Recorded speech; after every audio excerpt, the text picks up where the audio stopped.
guys, it's Pinkster. Welcome back to another video. Today I am going to be going through all my most anticipated releases for the second half of 2022.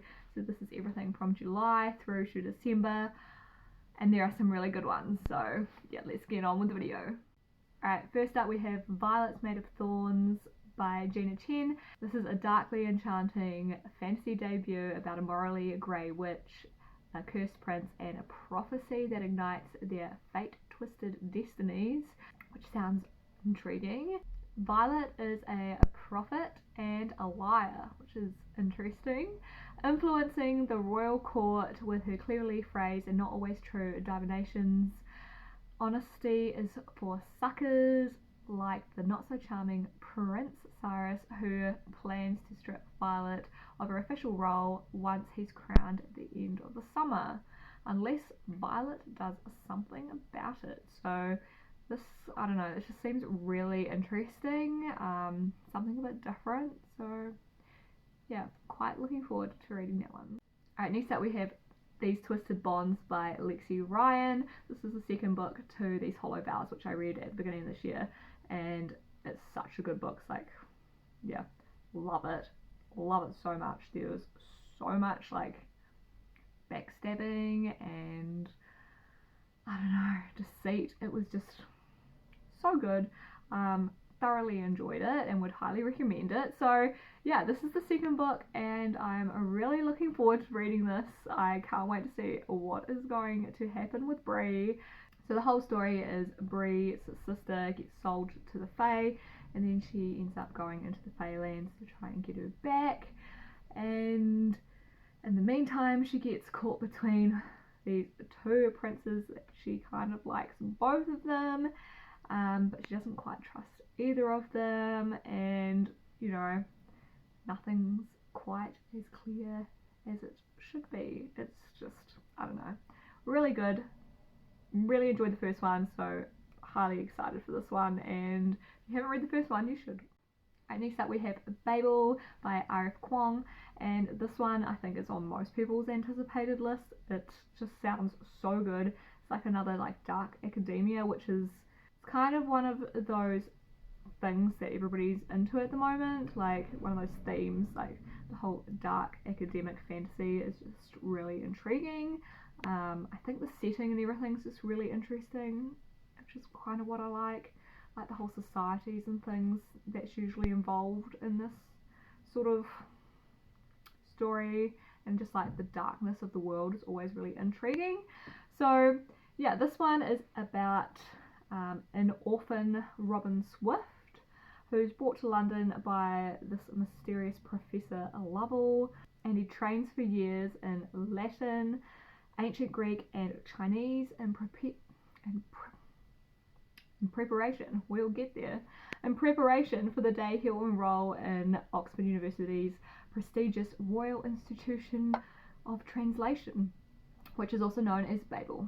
So Babel is the world's centre of translation and, more importantly, silver working, which is the art of manifesting the meaning lost in translation through enchanted silver bars. So I don't know, it just seems really intriguing, and yeah, I don't know, just really looking forward to giving this a read. Next up we have The Book Eaters by Sonia Dean, and this one is about this family which is a clan of book eaters. So they like eat books to gain like knowledge, so they can eat like thesauruses and gain all that information, or they can, you know, if they eat old newspapers or something, they might gain all of that information that was in the newspaper. So I don't know, it just sounds really interesting, and normally they're raised on a careful diet of like fairy tales and like cautionary stories and like nice stuff. But real life doesn't always come with happy endings, which the main character learns when her son is born with a rare and dark kind of hunger, not for books, but for human minds. So this seems kind of like slightly on the horror side of fantasy, like the whole idea of eating books to to gain knowledge and things. Just seems really intriguing. Definitely should check this one out. Alright, so next up we have The Dragon's Promise by Elizabeth Lim. I am yet to read Six Crimson Cranes, and I really need to read that one before I read this one, but I know it's going to be good, and also the cover is stunning. But this one is the same character, but I think it's kind of like a completely different story. I'm not 100% sure, but this is about dragons, which I love. Absolutely love dragons. So this is a journey to the kingdom of dragons, a star-crossed love, and a cursed pearl with the power to mend the world or break it. And Princess Shiori made a deathbed promise to return the dragon's pearl to its rightful owner, but keeping that promise is more dangerous than she imagined. I just love dragons, so yeah, I'm all for the story. Yeah, really need to go and pick up Six Crimson Cranes like soon so that I can read that and then read this one.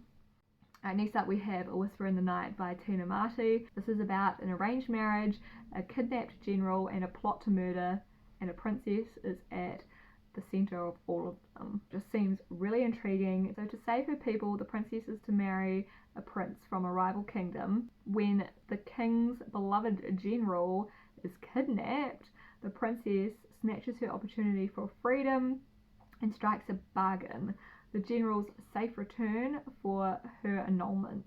Her gift of hearing whispers in the wind should make the task easy, but she soon discovers that there's more to the kidnapping than meets the eye.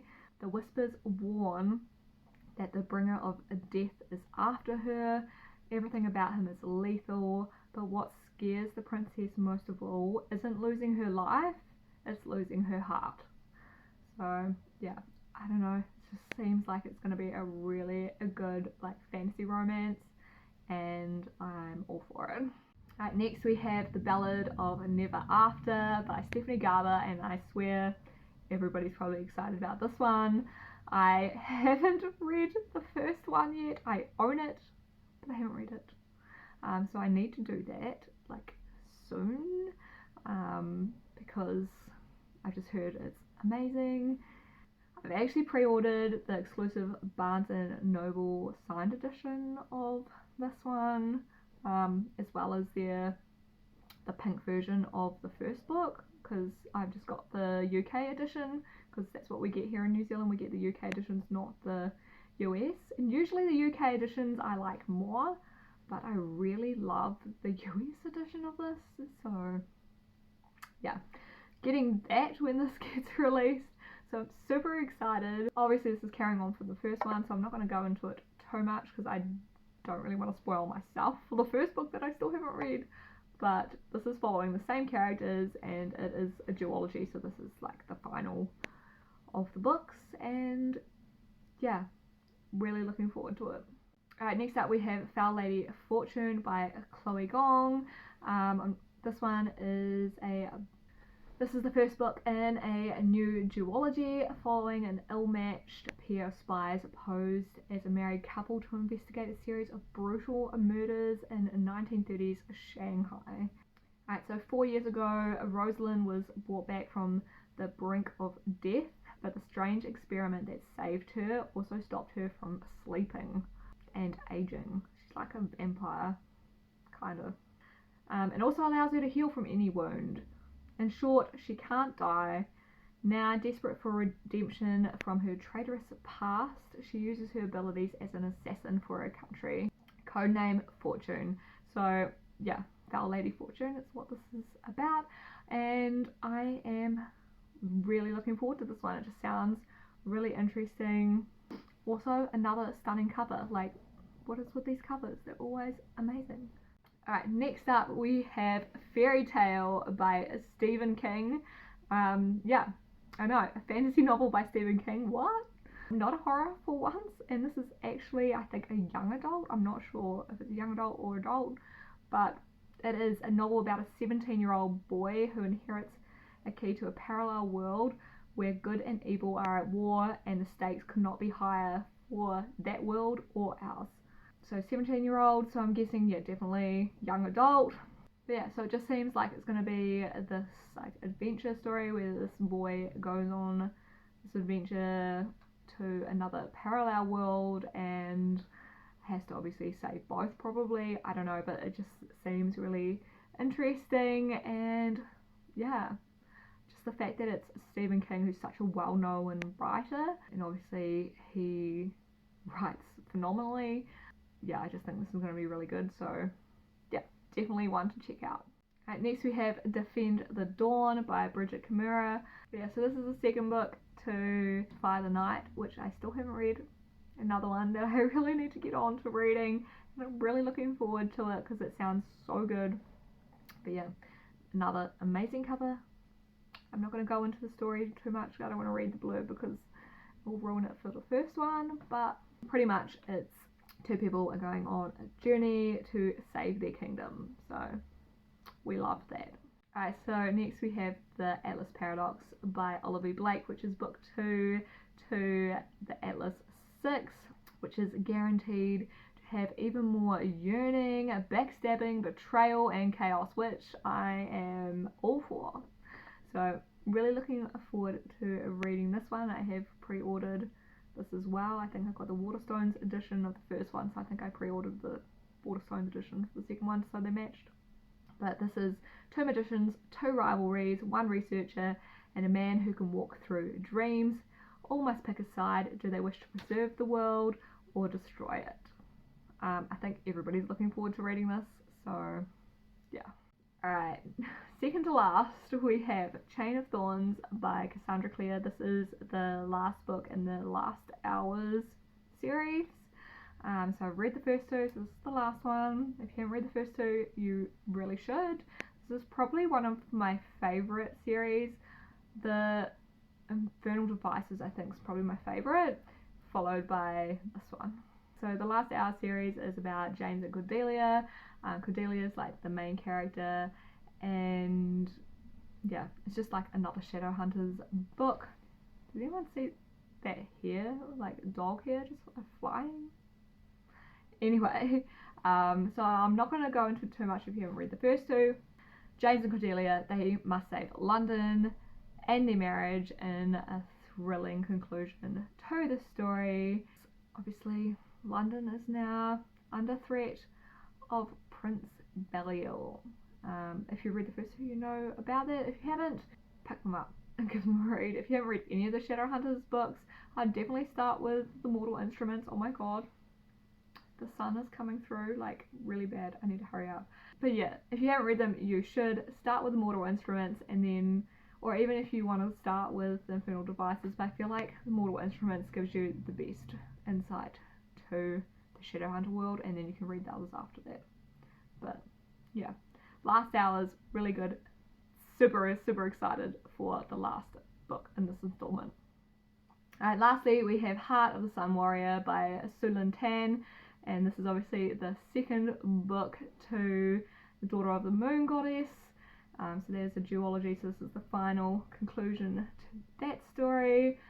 Daughter of the Moon Goddess was in my first anticipated releases for 2022 in that video. I have yet to read it, have purchased it, just haven't got it yet. Yeah, once I read it, then I will read this one, but luckily this doesn't come out until the end of the year, so I've got a while to go. So I'll definitely read the first one before I read this, but this is the conclusion, which delves deeper into Chinese mythology, concluding the epic story of Xinying, the daughter of Chang'e and the mortal archer Huyi, as she battles a grave new threat to the realm in this powerful tale of love, sacrifice, and hope. Alright, so that is it for this video. These are my most anticipated fantasy releases from July to December 2022. I hope you enjoyed this video. If you did, make sure to give it a thumbs up. Post a comment, what is your most anticipated release for the rest of this year? Because I would love to know. And as always, make sure to hit the subscribe button if you want to see more from me in the future. And I'll catch you guys all in the next one. Thanks for watching. Bye.